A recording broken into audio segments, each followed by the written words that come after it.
today with Mr. Stones. My name is Matilda Asante, and we are at Holy Trinity. It is December 12th, 2017. Time is 3:17. So, how are you doing, Mr. Stones? I'm doing very well. I've been rather productive this afternoon, so I'm feeling pretty good. Yes. So I'm about to ask you a few questions. Okay. So, tell me, how was your childhood like?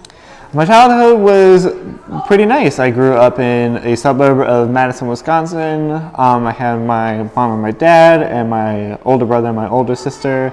We had a big lawn out back, so I was running around doing a whole bunch of active stuff. When it comes to schooling, I was doing pretty good in school. Like, I worked very hard and I made a lot of great connections with my teachers who became role models to me. I was a very temperamental child. I had a lot of fights with my brother and sister, mostly, sometimes with my mom and my dad. There was one time where I faked running away. Well, like I tried to run away and then I didn't make it outside the garage. So I was very temperamental, but I try to look on the positive of that and just say, like, I have strong emotions. So, what are the names of your brother and sister? So my brother is Charles and my sister is Erin. Erin, oh, that's cute. Mm-hmm. So, what are some of your achievements? Some of my achievements, gosh, I didn't mean to sound that like as a big-headed ego thing. One of my biggest achievements was winning the Outstanding Achievement in History Award, which was awarded to me by my college's Department of History, basically for academic excellence, maintaining a high GPA and also participating in class. Another one of my achievements was actually a play that I directed my sophomore year of college. It was a very fun undertaking, and it honestly like broke a lot of barriers for the club. Like, it had the largest cast that I was able to keep on schedule, which is great. Every show had a sold out performance. Our fundraising goal was $300 and we raised 200% of that. So with a lot of emotional insights, not only by like myself and my team, but also the actors. It was very fun. It was a comedy, so there was a lot of laughs. And then the final achievement that I'm most proud of is graduating college and graduate school with summa cum laude and with distinction, which is like the basically the highest GPAs that you can get. So I'm really proud of the hard work that I put in to get those. What's a Summa cum laude? Yeah. So summa cum laude is Latin. The rough translation for it is just like with the highest degree. And that's degree that we're talking about in this case is essentially grade point average. So graduating summa cum laude means that I graduated with, I think the benchmark is a GPA of 3.75 and above. So like, were you like top 5, top 10? I do not think I was anywhere near that height. I definitely would consider myself to have been in like the top percentile, but especially at college, it's really hard to like make that statistic, because do you go by only the college that I attended? Do you go by the whole university? Do you go by like in the state or whatever? So I haven't even thought about that. I don't think that part is the most like important. I always thought that the most important part to me was that I worked hard to get high achievement. Just maintaining that work ethic. I say that, I graduated with this distinction, but to me, it's more than just like the title. It's I understand the hard work that I put into that. So, what was your downfall? My downfall. From like Oh. elementary to like now. The worst thing that happened to you, or like you didn't like, take it in a bad way. You just kept use it as a motivation. Yeah. I think my most significant downfall came with my friend's suicide in a senior year of high school. Yeah. That for me was like a particular dark time, not just for myself, but for my whole school community. This was someone who was effervescent and very like high energy, who suffered from depression and didn't really understand where he was supposed to be in this world. And that shook a lot of people, and understandably so. It's like one of those, tricky situations with people who have depression. People with depression tend to put on a smile on their face because they know that's what people want to see. And it's just saddening that we as a community and some of us as friends didn't see that as like a warning sign. There were people who were like super close to him that knew of this troubling situation, but on the whole, like the high school, didn't know. And he suddenly passed away, and that was back when I was a co-president of a drama club, and he was a theater kid.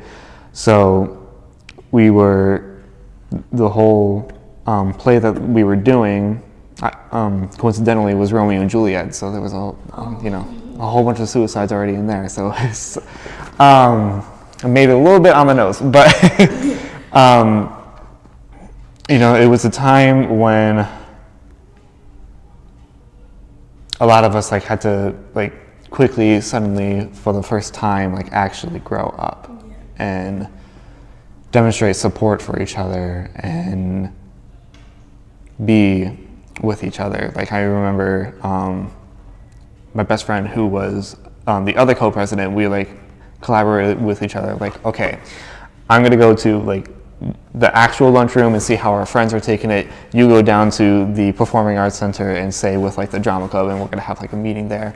And it was very much everyone was just checking in on each other. And it was my downfall, because just for a solid 2 weeks I didn't want to do anything, and that was atypical behavior of myself. And I was snappy to teachers. I was how do you not recognize? We just had this big undertaking. At the end of the day, though, that I think that I learned from that experience is to recognize, value, and this is worth this on my time. I'll just keep with those two, but so to recognize and value your community around you, and see both the beauty in it, the humor, the laughter, but also recognize when people are hurting, and maybe when they're scared to open up to you, and just being attentive in that community, I think, was the biggest thing that I learned from that downfall. So how was your relationship with your best friend? My relationship with my best friend, it is pretty great. Y'all still friends? Yes. And it's one of those it's one of those cool friendships where we may not have talked in months, but the minute we start talking, it's we haven't stopped talking. It's kind of just nice pickup. So I met my best friend in actually my freshman year of high school, and he recently just moved into the neighborhood. So he back in Madison. he recently moved into the neighborhood, and the huge benefit that the rest of us like had is that we grew up in the neighborhood schools, and like we all knew each other from like either elementary or middle school, so we have like this long history. He coming in like totally fresh, like he didn't really know like where to sit and stuff, so he went to a drama club meeting because he knew he liked to do theater, and like I wanted to do drama club at that time too, so we were like, hey, we have this mutual thing that we like. And then he sat with us. And from then on, he and I have just been like, we just clicked. Like we get each other's like humor. We like are on the same side politically, but we like still engage with each other like in that way. And since from high school and like continuing on, it's just been like, we've had the same sense of humor, and we pick up on each other, and like what we're saying, and when we do check in with each other, we get like the big and crucial points, like how are you doing, like how are you feeling, like what's stressing you, and it's pretty nice. He and I did a lot of things together outside of like drama club as well. Like, God, particularly in senior year, he was kind of a meanie because he. With senior year, like, becomes a lot of foolishness in a way, right? And he was the person who, like, charismatically played the fool. Like, he had a lot of pranks, but he was always able, like, to talk himself out of trouble in that way. And he tried to pull some pranks on me, and I'm just like, you can't talk your way out of this. Like, give me my, like, some days he would, like, steal my stuff and say, you're not doing homework today. I'm like, no, I got to do my stuff. And he would try to like talk his way out of it. I'm like, no, you're not. Don't play any mind games with me. So he's like, I want to say he's like my balance, but like I feel like okay without him as well. That sounds pretty like a little sad, but what I mean is it's like we just complement each other really well. We're both like independent, that we don't rely on each other, but when we do get together, like, we have fun. That's what friendship is for. Yeah. Yes. Yeah. So.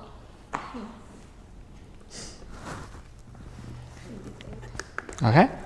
First year coming to Holy Trinity.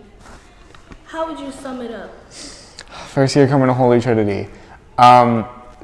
Stressful. I mean, it was a time when I was also completing my graduate school coursework. So it was like I would go to Holy Trinity during the day, and I would feel really excited about being there. It's like I love the school environment, I love the student body, and I love interacting with you all. But then I would leave, and I would just be like, oh God, I gotta do this like 5-page paper by tonight. So it was a little bit stressful in that way. To summarize it as well, it was exciting. Like this was the profession that I've been building up in my mind since 5th grade. That like I was gonna like do this. Now I was like walking in with like strategies on like classroom management and how to get students to focus, and also what's going to be the most engaging. And I was able to work those in and utilize them for your guys' education, and that was something that was really exciting for me to actually see this stuff on the ground. I read about them and like what they're supposed to do and such, but to actually see them happening was really cool and exciting, because it's just like I feel real. I feel like a real teacher now. Like that was the most exciting part. So what do you plan on doing next semester? What I plan next semester is I plan on remaining in the neighborhood and remaining with Holy Trinity. To be. I already have plans. I'm already hooked in here. Like I'm helping Mr. Helbig as a drama advisor. Okay. We're gonna have improv workshops and classes. So that'll be a lot of fun. I'll be leading those. I'll be helping out with the spring play and doing some set construction, props, and stuff like that. I plan to be basically like the speed dial like go-to person for substituting positions. They need to give you a job. Well, thank you so much for vying for a job with me. No, like I'm finna write and say I need a job because no. So yeah, that's what I plan to do on second semester. I also planned, honestly, to like check in on the seniors because it's like I had them from my homeroom and they have like already checked out, which is symptomatic of a senior at this time. But I don't know, like I feel there's so much that you can do to like really leave your mark, specifically during like senior year. To say that like this is the place that I have formatively made myself. Let me give like back a little bit with a demonstration of my excellence. Like I understand that my education is very much different to your guys' education in socioeconomic and cultural backgrounds, but I still push myself to stay on top of my game with like my grade, but also pursuing like extracurricular projects. Not because like I felt like I had to prove it to someone, but just because I wanted to, right? And I just like want to make sure that the seniors like don't leave the school in a rush. Yes. Because once you leave here, there ain't going back. Like even if you try to come back as an alumni, it's not the same. So it's just like I'm a strong proponent for leaving a footprint in a place that's been like very formative to you. So that is kind of my goal for second semester, is just like to check in on the seniors and be like, you still doing your best? Like you still like you still knocking it out of the park? Because I know you can. I hope I see you my senior year. I hope I do.